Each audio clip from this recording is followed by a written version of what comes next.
नमस्कार,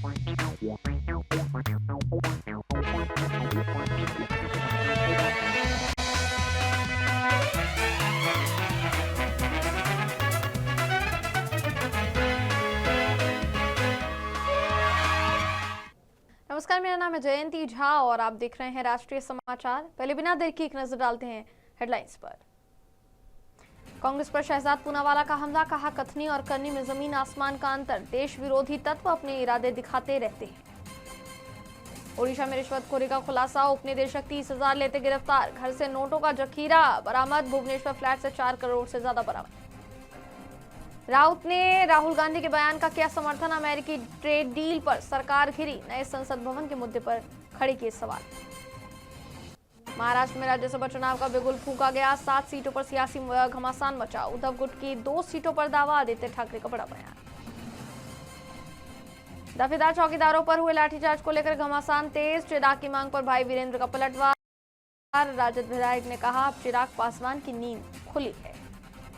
शहजाद पूनावाला ने कहा कि जब एआई शिखर सम्मेलन में कांग्रेस के देश विरोधी तत्व अपने इरादे दिखाते हैं और वहां उत्पात मचाते हैं, साथ ही साथ भारत विरोधी गतिविधियां करते हैं, ऐसे कार्यकर्ताओं को अगर बब्बर शेर कहा जाता है तो इसी से पता चलता है कि राहुल गांधी किन लोगों का समर्थन करते हुए दिखाई दे रहे हैं। एक तरफ तो जब एआई समिट में अपना देश विरोधी चेहरा दिखाते हुए कांग्रेस के टॉपलेस, शेमलेस, कैरेक्टरलेस कार्यकर्ता वहां पर उत्पात मचाते हैं, एंटी इंडिया एक्टिविटी करते हैं, तो ऐसे कार्यकर्ताओं को तो राहुल गांधी बब्बर शेर बुलाते हैं, जेनजी बुलाते हैं, जबकि वो देश विरोध में उतर आए थे, जबकि कांग्रेस के एलाइज भी इसका समर्थन नहीं करते। और जब दूसरी ओर कर्नाटका में, धारवाड़ में, जहां पर कांग्रेस की सरकार है, वहां पर जेन्युइन देश का जो युवा है वो उतरकर नौकरी मांगता है, जॉब्स मांगता है, जो बड़े बड़े वादे किए थे कि भाई 2.5 लाख हम लोग सिविल सर्विस की जॉब्स भर देंगे, उसके बारे में अकाउंटेबिलिटी मांगता है, तो वहां के युवाओं को वो डंडे और लाठी से पीटते हैं। तो ये दिखाता है कि कांग्रेस पार्टी, राहुल गांधी और हाथी के दांत और कांग्रेस के सिद्धांत, ये खाने के अलग और दिखाने के अलग। एआई समिट में देशद्रोहियों को तो देंगे सम्मान और युवाओं को धारवाड़ में लाठी से भांजेंगे। ये दिखाता है कि उनको युवाओं से या जेन जी से मतलब नहीं, ये केवल राहुल गांधी का जेन डी है, जेन डायनेस्टी है और जेन देश विरोध है। ओडिशा में भ्रष्टाचार के खिलाफ बड़ी कार्यवाही करते हुए खनन विभाग के उप निदेशक देवव्रत महांती को 30,000 रुपए की रिश्वत लेते हुए रंगे हाथों गिरफ्तार किया गया है। कार्यवाही के दौरान जब जांच एजेंसियों ने भुवनेश्वर स्थित उनके फ्लैट पर छापा मारा तो वहां से 4 करोड़ रुपए से ज्यादा की नकदी बरामद हुई, जिससे हड़कंप मच गया। अधिकारियों की माने तो ये रकम अलग अलग पैकेट्स में रखी मिली। मामले में आगे की जांच जारी है और ये पता लगाने की कोशिश की जा रही है कि इतनी बड़ी रकम का स्रोत आखिर क्या है, साथ ही साथ इसमें और कौन कौन शामिल हो सकता है। शिवसेना उद्धव गुट के नेता और सांसद संजय राउत ने केंद्र सरकार पर और प्रधानमंत्री नरेंद्र मोदी पर तीखा हमला बोला है।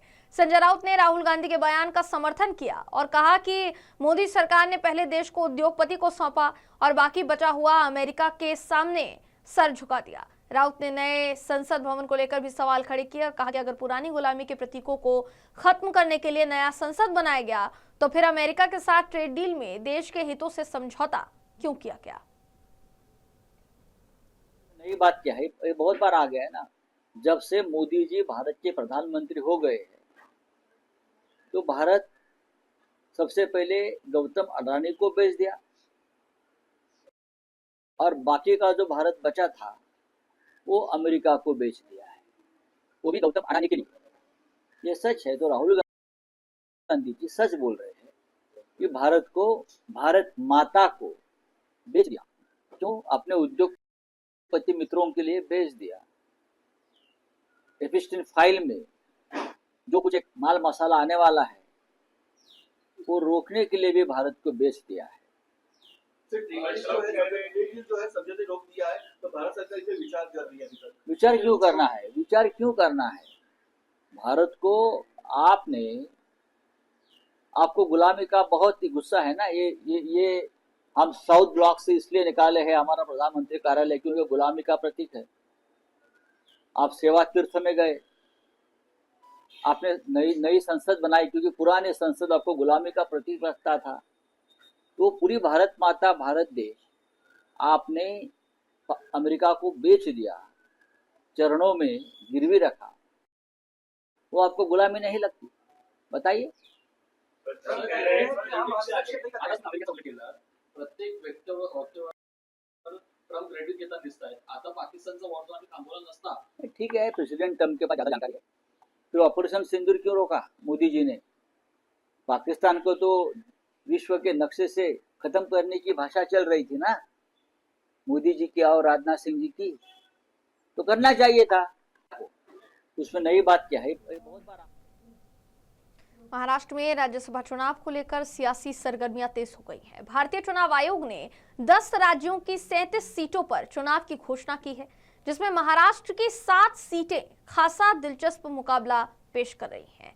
एक और आदित्य ठाकरे ने 2 सीटों पर दावा ठोक दिया है, तो वहीं बीजेपी नेता आशीष शेलार ने इसे अवास्तविक बताया है। महायुति और महाविकास आघाड़ी के बीच संख्या बल का गणित चर्चा का केंद्र बना हुआ है और पूरे समीकरण की कुंजी शरद पवार के रुख पर टिकी हुई मानी जा रही है। अब इस बीच रोहित पवार ने भी पार्टी की भूमिका जो है वो साफ कर दी है। देखना ये होगा राज्यसभा की ये जंग महाराष्ट्र की राजनीति में नए समीकरण गढ़ेगी या पुराने गठबंधनों की परीक्षा लेगी। चुनाव के लिए सियासी तैयारियां तेज हो गई है। चुनाव आयोग के मुताबिक 10 राज्य, 37 सीटें, मतदान 16 मार्च, अधिसूचना 26 फरवरी, नामांकन 5 मार्च तक।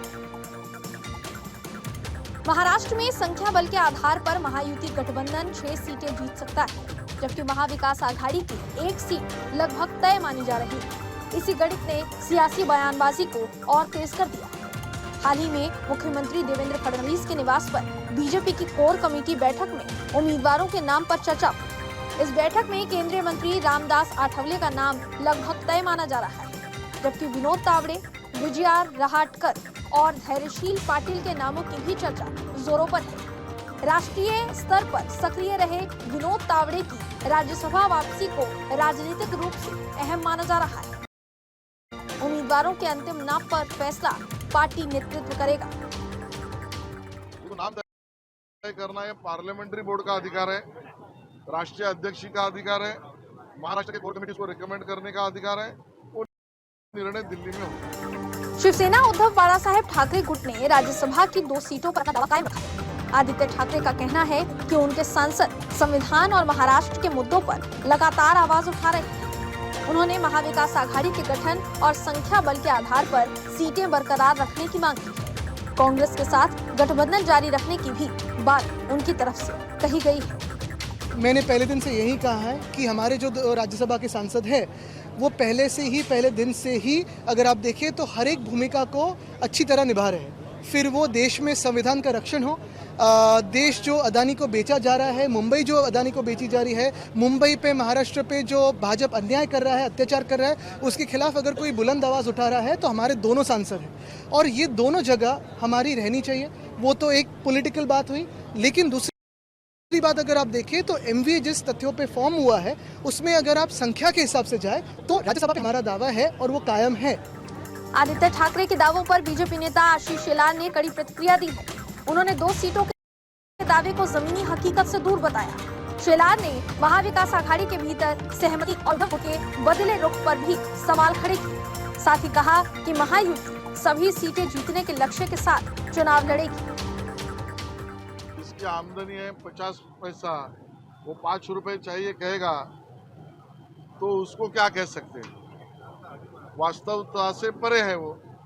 तो आदित्य ठाकरे जी क्या कह रहे हैं वो वास्तवता से परे है, वो रियलिस्टिक नहीं है, वो जमीन पर नहीं है और इसलिए इनके बयानों पर हम क्या प्रतिक्रिया दें? हमारा तय महायुति के साथ हम चुनाव लड़ेंगे और हमारी सब सीटें हम चुनाव जीतकर लाएंगे। महाविकास आघाड़ी की 1 सीट को लेकर कांग्रेस, उद्धव गुट और राष्ट्रवादी के बीच खींचतान जारी है।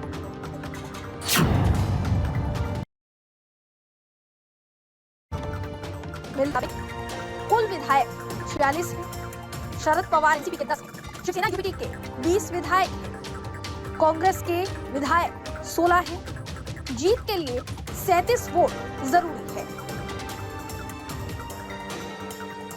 शरद पवार एनसीपी के नेता और विधायक रोहित पवार ने कहा कि पार्टी चाहती है कि शरद पवार राज्यसभा जाए, मगर इस पर अभी अंतिम चर्चा नहीं हुई है। इस सीट पर फैसला गठबंधन की एकजुटता की परीक्षा माना जा रहा है। हम साथ में लड़ते हुए आप सबको देखेंगे। दूसरी बात, इस देश में सबसे अनुभवी नेता अगर कौन रहेगा राजनीति में तो वो है पवार साहब। अलग अलग डिपार्टमेंट उन्होंने वहां पे हैंडल की है। राज्यसभा की उनकी जो टर्म है अभी वो खत्म होने आ रही है। उन्होंने अभी तक इच्छा व्यक्त नहीं की, लेकिन अजीत दादा के साथ जब हम चर्चा कर रहे थे अब अजीत दादा की इच्छा थी कि साहब जैसा एक अनुभवी नेता वापस राज्यसभा में जाना चाहिए। हमारे एमएलए और हमारे नेता की भी वो इच्छा है। उसी के साथ जो उद्धव ठाकरे साहब का पक्ष है, उनके राउत साहब संजय राउत जी ने भी वहां पे इच्छा व्यक्त की थी। अभी तक साहब के साथ बात नहीं हुआ, उनकी तबीयत थोड़ी सी खराब है, लेकिन अभी वो इम्प्रूव हो गए। उनके साथ बात करने के बाद 2-3 दिन में साहब के राज्यसभा के बारे में और डिटेल में हमारे नेता आप सबको बात करेंगे। कांग्रेस के मुताबिक संख्या बल ना तो शिवसेना उद्धव गुट के पास है और न ही शरद पवार की एनसीपी के पास। एक होंगे तो ही दोनों के उम्मीदवार जीत कर आ सकते हैं। नहीं, संख्या बल तो किसी के पास नहीं है। अलायंस में ही सबका एक में को साथ मिलेगा तभी होगा। संख्या बल ना उनके पास है ना हमारे पास है। हम सब मिलकर रहेंगे तो हमारा कैंडिडेट चुन के आएगा। मौजूदा गणित के मुताबिक बीजेपी को 4 सीटें, शिवसेना शिंदे गुट को 1 और अजीत पवार के एनसीपी को 1 सीट मिलने का अनुमान है, जिसके बाद महाविकास आघाड़ी के खाते में 1 सीट जाने की संभावना जताई जा रही है। उम्मीदवारों के चयन, अंदरूनी समीकरण और शरद पवार के अंतिम रुख पर नतीजे निर्भर करेंगे। राज्यसभा चुनाव का ये मुकाबला आने वाले राजनीतिक समीकरण तय कर सकता है। तो क्या राज्यसभा चुनाव संख्या बल जीतेगा या सियासी राजनीति बाजी मारेगी, और क्या महाराष्ट्र में बदलेंगे राजनीतिक समीकरण? इन तमाम सवालों पर फिलहाल सबकी नजरें टिकी। मुंबई से ब्यूरो हेड सर्वेश तिवारी की रिपोर्ट, राष्ट्रीय समाचार। सूरत के चर्चित बिल्डर तुषार घेलानी आत्महत्या केस में जांच जैसे जैसे आगे बढ़ रही है वैसे वैसे चौंकाने वाले खुलासे सामने आ रहे हैं। मामले के मुख्य आरोपी पूनम भदौरिया पर अब करोड़ों रुपए के लेन देन को लेकर गंभीर सवाल खड़े हो गए हैं। पुलिस जांच में सामने आया है कि पूनम भदौरिया ने तुषार घेलानी से 92 लाख रुपए सैलरी के तौर पर लिए थे। इस रकम को लेकर उन्होंने ब्लू पेपिलोन स्कूल का हवाला दिया, मगर जांच में उनका स्कूल में किसी भी तरह का आधिकारिक रोल सामने नहीं आया। वहीं 5 से 6 साल के भीतर 35 लाख रुपए ब्याज के तौर पर लेने की बात भी सामने आई है, मगर यह ब्याज किस चीज का था इसका जवाब अब तक नहीं मिल पाया है। बाकी 57 लाख रुपए को लेकर पूनम का कहना है कि ये 50% भागीदारी के तहत लिया गया था। हालांकि स्कूल में पार्टनरशिप को लेकर अब तक कोई पुख्ता सबूत पुलिस को नहीं मिल पाए हैं। जांच अधिकारी असिस्टेंट पुलिस कमिश्नर जयडार देसाई के मुताबिक पूनम भदौरिया और उनका परिवार जांच में सहयोग नहीं कर रहा है। ब्लू पेपिलोन स्कूल में पूनम की बहन प्रिया और उनके 80 वर्षीय माता पिता को शिक्षक के तौर पर दर्शाया गया है, मगर जांच में उनका भी कोई स्पष्ट रोल सामने नहीं आया है। पुलिस के मुताबिक 35 लाख रुपए सैलरी के रूप में परिवार के खातों में ट्रांसफर किए गए। पुलिस का कहना है कि जब भी सबूत मांगे जाते हैं तो पूनम का जवाब होता है कि वो सारे दस्तावेज कोर्ट में पेश करेंगी। फिलहाल पुलिस पूरे वित्तीय लेन देन की गहन जांच कर रही है और आने वाले दिनों में इस मामले में और भी बड़े खुलासे होने की संभावना है। घेलानी आत्महत्या केस में जो उनकी बेटी ने फरियाद दी थी उसके तहत हमने लास्ट 21 फरवरी को एफआईआर किया था और उसमें मेन एक्यूज पूनम मैन को हमने गिरफ्तार किया था। बाद में उसकी तहकीकात आगे जारी की थी, जिसमें पूनम बेन ने तुषार भाई से जो आर्थिक लाभ लिया है और डिमांड करके लिया है, क्योंकि जो हकीकत खुल के सामने आई है उसमें उनका सैलरी 92 लाख लिया है, जो कि उनका स्कूल में जाके चेक करने के बारे में न उनका कोई रोल है, न मेमोरेंडम है, न कोई लायबिलिटी है। तो 92 लाख रुपया उन्होंने कैसे लिया वो एक क्वेश्चन है, जो कि पूनम बेन हमारे सामने नहीं बोल पाई। दूसरा, उन्होंने 35 लाख इंटरेस्ट लिया है, वो किस चीज़ का इंटरेस्ट लिया है वो भी पूनम बहन हमें बता नहीं पा रही है। और 35 लाख कुल 5-6 साल में इंटरेस्ट लिया। और तीसरी चीज़ है कि उन्होंने 57 लाख रुपीज़ प्रॉफिट में लिया है, तो 50% अपने आप को भागीदार बताते हुए प्रॉफिट लिया है। तो किस चीज़ का जो इनकम बताई है ट्यूशन फी से, तो वो भी जस्टिफाई वो नहीं कर पा रही है, क्योंकि वो सैलरी भी ले रही थी, प्रॉफिट भी ले रही थी और कुछ कैपिटल बता के इंटरेस्ट भी ले रही है। तो वो किस चीज़ का इंटरेस्ट ले रही है ना वो खुद बता पा रही है ना उसे बता पा रही है, बस इंटरेस्ट के नाम से उनके अकाउंट में पैसे जाते थे।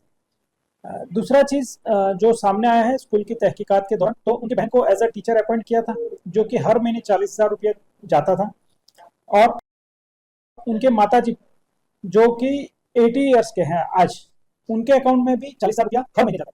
और उनके पिताजी जो 84 साल के मतलब 84 ईयर्स के हैं, उनके अकाउंट में भी पिछले 4 साल से हर महीने 40,000 रुपया जाता था।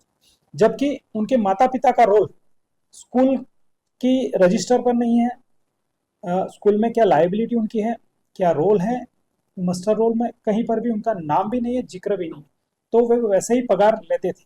तो ये पगार जो लिया है वो कुल मिला के 35 लाख जैसा है। तो इसे ये साबित होता है कि पूनम बहन तुषार भाई से कंटिन्यू पैसे कहीं न किसी बैनर के नीचे लेती रही थी। और जो उनका एक ज़मीन का मैटर था जिसमें खेडूत को तुषार भाई ने पैसे दिए थे, वो खेडूत को भी तुषार भाई ने बोल के 11 लाख उनके पिताजी के अकाउंट में जनवरी में जमा करवाए। तो वो भी किस चीज़ के पैसे हैं वो न पूनम बता पाई है न प्रिया बता पाई। और पूनम तो फिलहाल अभी जुडिशियल कस्टडी में है, लेकिन उसकी छोटी बहन प्रिया को भी हमने बार बार समझ भेजे है, बुलाया है, लेकिन वो आ नहीं रही है। तो वो भी उनकी भूमिका डाउटफुल एस्टेब्लिशमेंट करते हैं, लेकिन हम वेट कर रहे हैं कि वो दिखाएं। बिहार की सियासत में दफेदार चौकीदारों पर हुए लाठीचार्ज को लेकर अब घमासान तेज हो गया है। केंद्रीय मंत्री चिराग पासवान ने इस मामले में संज्ञान लेते हुए राज्य सरकार से दोषियों पर कार्यवाही की मांग की है। उनका कहना है कि जिन कर्मियों पर बल प्रयोग हुआ है उन्हें न्याय मिलना चाहिए। अब इसको लेकर राष्ट्रीय जनता दल के विधायक भाई वीरेंद्र ने पलटवार करते हुए कहा कि ये मुद्दा पहले ही विधानसभा में उठाया जा चुका है और अब चिराग पासवान की नींद खुली है कि ये मामला हम लोगों ने उठाया विधानसभा में और विपक्षी पार्टियों ने उठाया, खासकर आरजेडी और सभी दल के हमारे महागठबंधन के लोगों ने इस मांग को उठाया है। तो कोई भी मांग करे उनकी मांग पूरी होनी चाहिए। और लड़ाई लड़े कोई, अब फायदा लेना चाहता है कोई, चौकीदार और दफादार की लड़ाई हम लोग पहले से लड़ते रहे हैं, सदन में भी मामला को उठाते रहे हैं। और परसों जो लाठी चार्ज हुई है वो बर्बरता पूर्वक लाठी चार्ज हुआ। हम लोगों ने मांग किया माननीय मुख्यमंत्री जी से, और माननीय मुख्यमंत्री से बहस भी हुई सदन में, आप लोग गवाह हैं। और हमने कहा कि भाई दोषी पुलिसकर्मी जिसने लाठी चार्ज किया है चौकीदार दफादार पर, उस पर कार्रवाई होनी चाहिए और उसको ऐसे पदाधिकारी को सस्पेंड करना चाहिए। बिहार में शराबबंदी को लेकर सियासी घमासान थमता नजर नहीं आ रहा है। लोक जनशक्ति दल के विधायक दल के नेता राजू तिवारी ने कहा कि जब 2016 में राज्य में पूर्ण शराबबंदी लागू की गई थी तब सभी दलों ने इसका समर्थन किया था। ऐसे में आज इस पर सवाल उठाना उचित नहीं है। उन्होंने कहा जहां भी किसी तरह की गड़बड़ी सामने आती है वहां कार्यवाही की जा रही है। वहीं दफेदार चौकीदारों पर हुए लाठीचार्ज को लेकर उन्होंने इसे दुर्भाग्यपूर्ण बताया। अरे भाई मानना पड़ेगा भाई, गलत ऐसे थोड़े ना, आंदोलन करने का अधिकार है तो लाठी चार्ज करा दीजिएगा, ये कोई गलत बात है। मैं खुद कह रहा हूँ गलत है। भूमिहीन दलित समाज के लोग आज प्रदर्शन भूमिहीन जो दलित समाज के लोग एक आदमी समीक्षा की बात की जा रही है। शराबबंदी, देखिए हम लोग शराबबंदी कानून का 2016 में जब कानून बना था तो सभी दल, पक्ष हो विपक्ष हो, सब लोग समर्थन किए थे। अगर इस परिस्थिति में हम लोग पहले भी जहरीली शराब मिलना दुर्भाग्यपूर्ण है, इसको तुरंत कार्रवाई करना चाहिए और इसमें जो दोषी है उसके पर भी कार्रवाई नहीं। पहले से तय है सरकार का कि भूमिहीनों को 5 डिसमिल जमीन देने का। प्रदर्शन कर रहे हैं तो सरकार तो पहले से हर जगह सभी अभी तक उनके लिए कोई वैकल्पिक व्यवस्था नहीं किया गया। नहीं, ये तो नहीं, सरकार का स्पष्ट गाइडलाइन है कि जब तक भूमि की व्यवस्था नहीं हो जाती है तब तक घर नहीं तोड़ सकते हैं। फिलहाल खबरों में बस इतना ही। खबरों का सिलसिला यूं ही जारी रहेगा। देश और दुनिया की तमाम खबरों के लिए देखते रहिए राष्ट्रीय समाचार।